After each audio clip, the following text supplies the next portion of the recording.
One, two, three, come on. Come on, come on.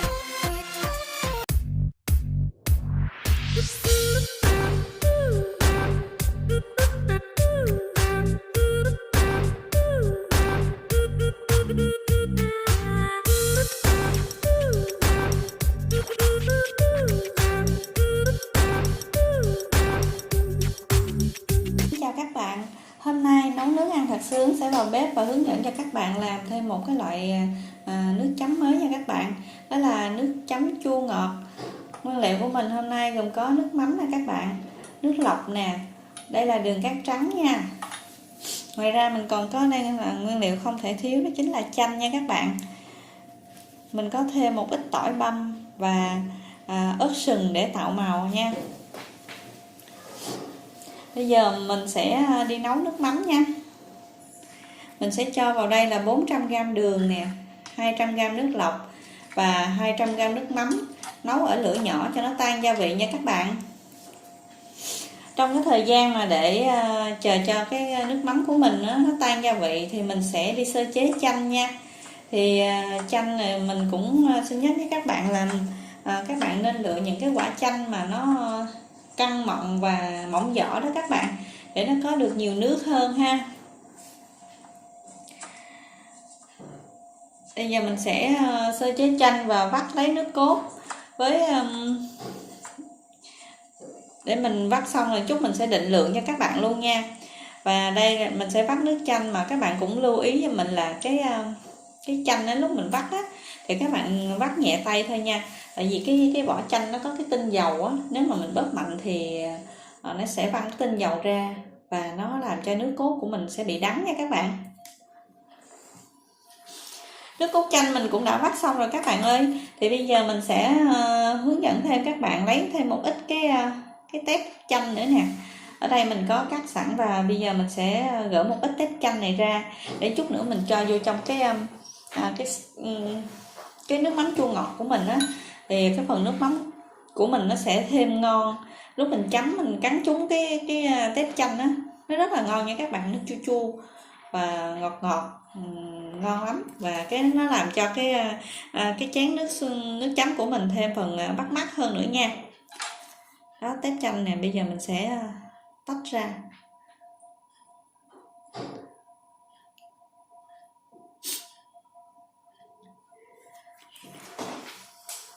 Cái nước mắm chua ngọt này của mình thì mình cũng nói cho các bạn biết là mình có thể ứng dụng vô với rất nhiều cái món ăn nha các bạn.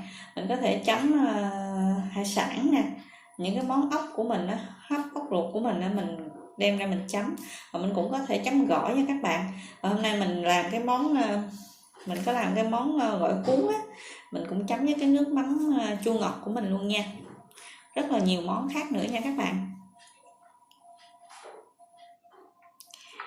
Thì cái tép chanh của mình cũng đã sơ chế xong, thì bây giờ mình sẽ định lượng cái nước cốt chanh cho các bạn luôn nha. Với cái định lượng nước mắm đường hồi nãy thì mình sẽ cho vào trong cái hỗn hợp của mình sẽ là 140g nước cốt chanh nha các bạn.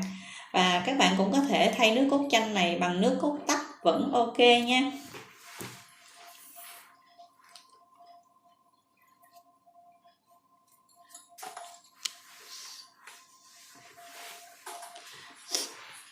Cái phần nước cốt chanh đã xong thì bây giờ mình sẽ sơ chế qua ớt sừng này để tạo màu cho cái chén nước mắm của mình nó thêm bắt mắt nha các bạn. Còn bạn nào mà muốn ăn cay hơn thì mình sẽ sử dụng ớt hiểm đỏ ha, ớt hiểm để mình cho vào. Ớt sừng này bây giờ mình sẽ bỏ hạt và băm nhuyễn ra nha.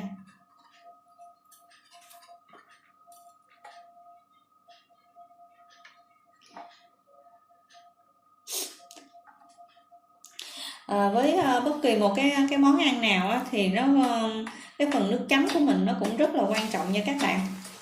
Nó làm như một cái món ăn của mình bày ra nó rất là hấp dẫn, nhìn nó rất là bắt mắt, nhưng mà cái nước chấm của mình nó không ngon thì nó cũng ảnh hưởng tới món ăn của mình rất là nhiều nha.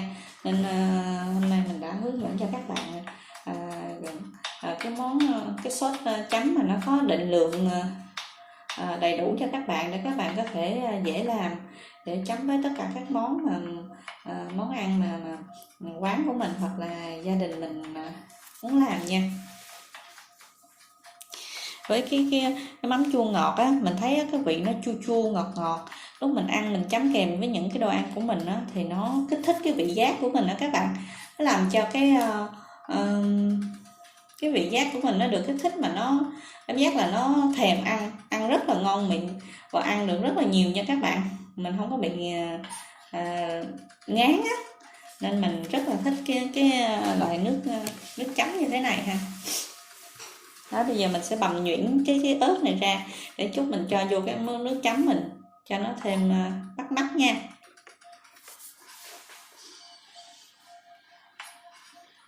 Ớt của mình cũng đã bằm xong rồi nè, thì bây giờ mình quay lại để mình coi cái chảo nước mắm của mình thử. Nước mắm của mình cũng đã tan hết gia vị rồi đó các bạn. Đó, mình nấu cho tan gia vị vậy là được rồi nha. Các bạn nhớ đi lửa nhỏ thôi nha. Và bây giờ mình sẽ cho nước mắm ra một cái âu để cho nước mắm nguội. Nước mắm nó nguội thì mình mới bỏ những cái hương vô được, mới cho nước cốt chanh đồ vô được nha các bạn. Còn nếu mà nó đang nóng như vậy mình sẽ cho nước cốt chanh vô á, thì nước cốt chanh mình sẽ nó tạo ra cái vị đắng nha. Đây, nước của mình đã nguội rồi, bây giờ mình sẽ cho nước cốt chanh vào. Còn các bạn nếu muốn mà ấy thì các bạn sẽ cho nước cốt chanh từ từ để mình thử lại cái vị chua để hợp với cái khẩu vị của mình nha các bạn. Hôm nay mình có làm cái món gỏi cuốn để ăn chung với cái mắm chua ngọt mình đã hướng dẫn cho các bạn đó. Nhưng mà món này cũng cuốn đơn giản thôi nên mình không có cuốn trực tiếp cho các bạn xem nha. Và nước mắm chua ngọt của mình cũng đã nguội, giờ mình sẽ cho ra một cái ly này các bạn, cái ly thủy tinh dễ thương lắm. Mình thấy cái ly dễ thương nên mình sẽ cho nó vào đây. Và bây giờ nước mắm nguội thì mình sẽ cho tỏi ớt vào và cái tép chanh hồi nãy á, thì mình sẽ cho vào đây luôn để làm cho nó tăng thêm cái phần sinh động cho cái món ăn, cái món nước chấm của mình nha. Và các bạn cũng lưu ý một điều là khi nào mà nước mắm nó nguội á, thì mình mới cho vào. Tại vì cho vào lúc nóng cũng được, nhưng mà các bạn cho vào lúc đó thì những cái nguyên liệu này nó sẽ bị chìm, nó làm cho cái hỗn hợp của mình không có được đẹp nha các bạn. Các bạn thấy không, nó nổi lên đẹp lắm các bạn. Đó, cái màu thì tuyệt vời luôn ha, nhìn bắt mắt ghê luôn á. Màu đỏ rất là đẹp luôn, ở dưới là nước mắm, ở trên là tỏi ớt, các bạn thấy đẹp chưa?